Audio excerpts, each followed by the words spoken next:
IVC, Dale Gateful 33 here with another video.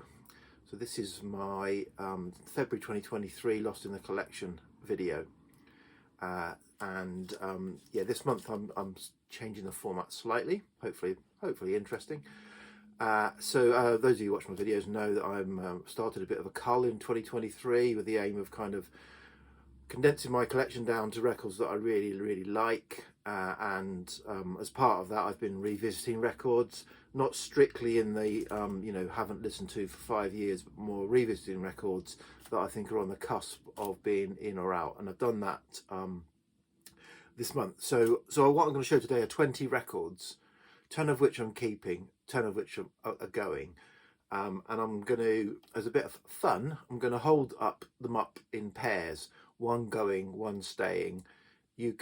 I'll pause for a second or two. You can guess which one should stay, which one should go, and then I'll tell you which one is going, which one is staying.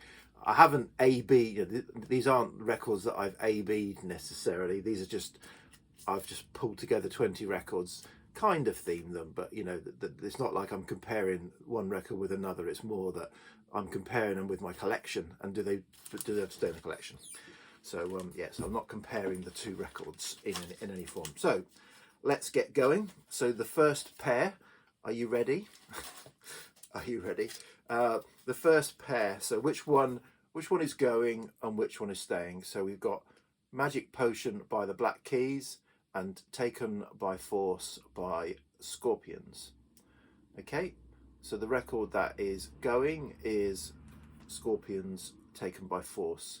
Yeah, this pressing is really quite a loud pressing. It's quite an aggressive pressing, and although this is a sort of earlier period Scorpions, I think I kind of prefer their very early stuff. I'm after their debut album, and then some of their later stuff. I mean, for me, the best Scorpions album is probably Worldwide Live. I like the live stuff. This is a good.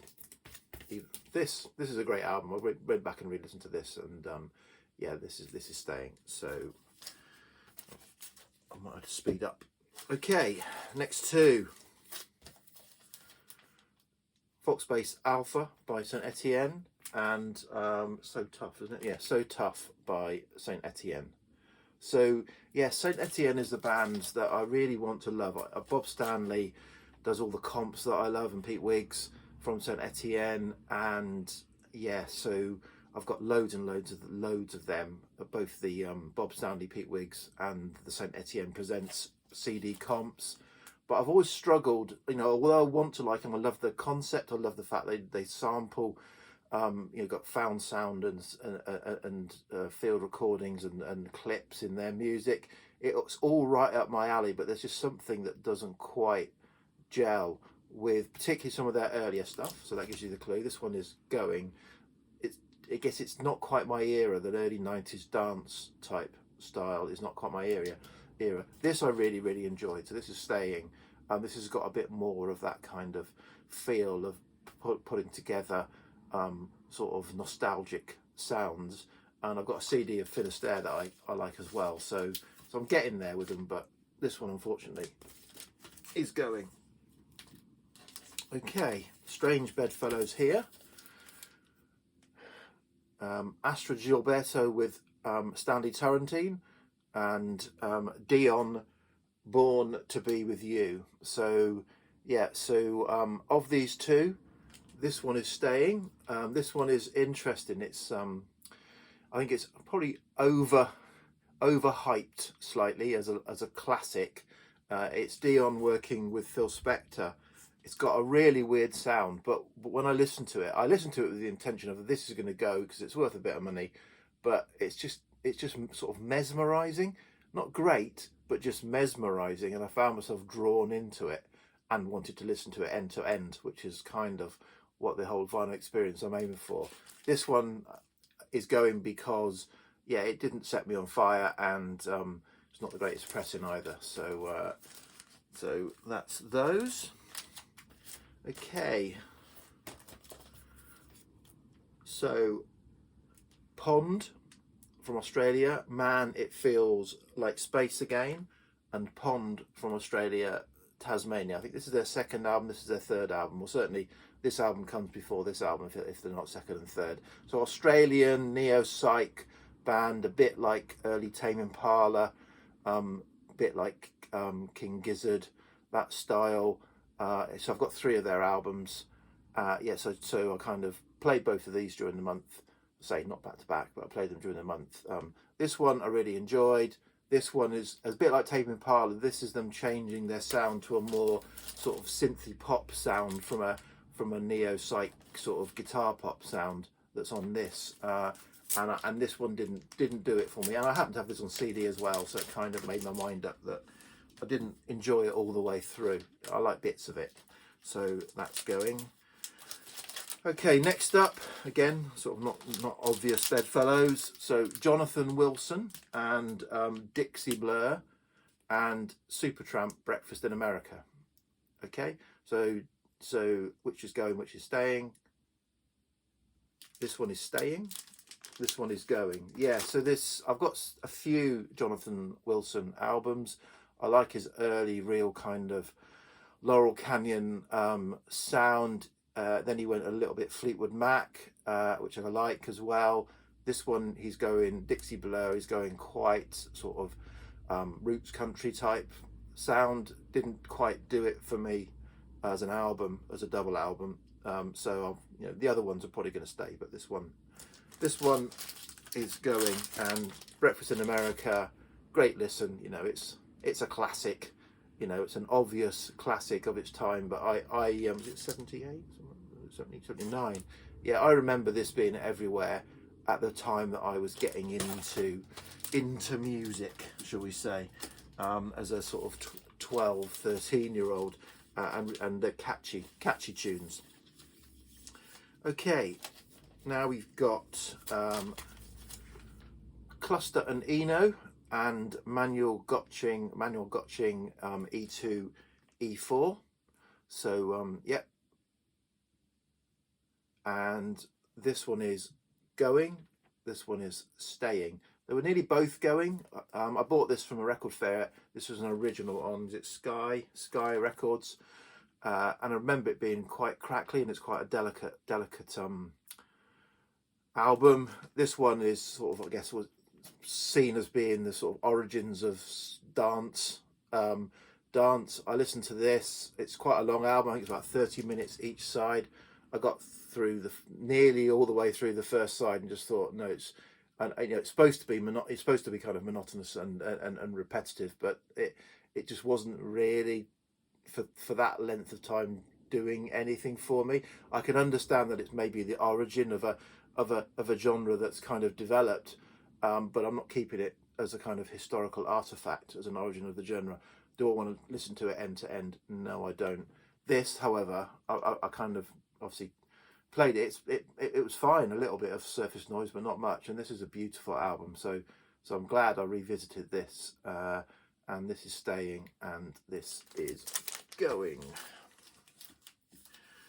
Okay, Rolling Stones, It's Only Rock and Roll, and Fleetwood Mac, Mystery to Me. So this is the sort of mid-period Fleetwood Mac before the kind of they took off when the band changed, when Lindsey Buckingham and Stevie Nicks joined, and after the sort of Peter Green.